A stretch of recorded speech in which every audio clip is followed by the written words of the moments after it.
we are calling for the Minister of Finance to indicate to the country whether the staff of the FSC sent what is called an examination report to the board for the years 2017, 2018, 2019, 2020, and 2021 in relation to what was happening at SSL. We are also calling on the Minister of Finance to indicate whether the board of the FSC sent to him as Minister of Finance or his predecessors reports on the operations of SSL, and whether they indicated to him as Minister the concerns they had about FSL and the state that SSL was in. Did the Minister share any of these reports with the Cabinet or the Prime Minister of the country?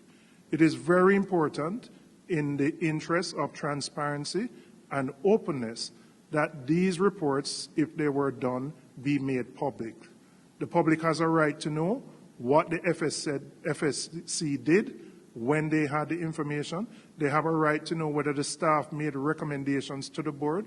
They have a right to know whether these recommendations were acted on. They have a right to know whether the minister and the ministers were aware of the activities taking place and what they did at the specific times.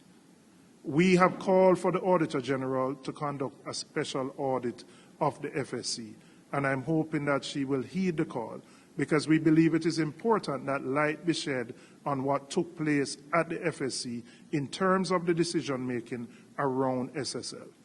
The second set of issues that we have concern about relate to whether there are government agencies that had investments or accounts at SSL, and what the status of those accounts would be, and whether those accounts still have the monies that would have been invested in them.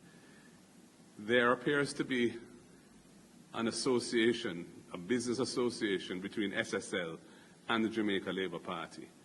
It is said that Jamaica Labour Party's main fundraising accounts were held at SSL at some point in time. And the fact that the FSC, having had information through a report from its management in 2017, which was a damning report that indicated serious governance and other financial problems within SSL, including qualified audited financial statements, questioning the ability of the company to continue as a going concern. For that enterprise, as a regulated player in the financial sector, to be allowed to continue to proceed as business as usual basis from 2017, which is now nearly 6 years ago, it befuddles the mind. And the question is, was there any form of political interference in this?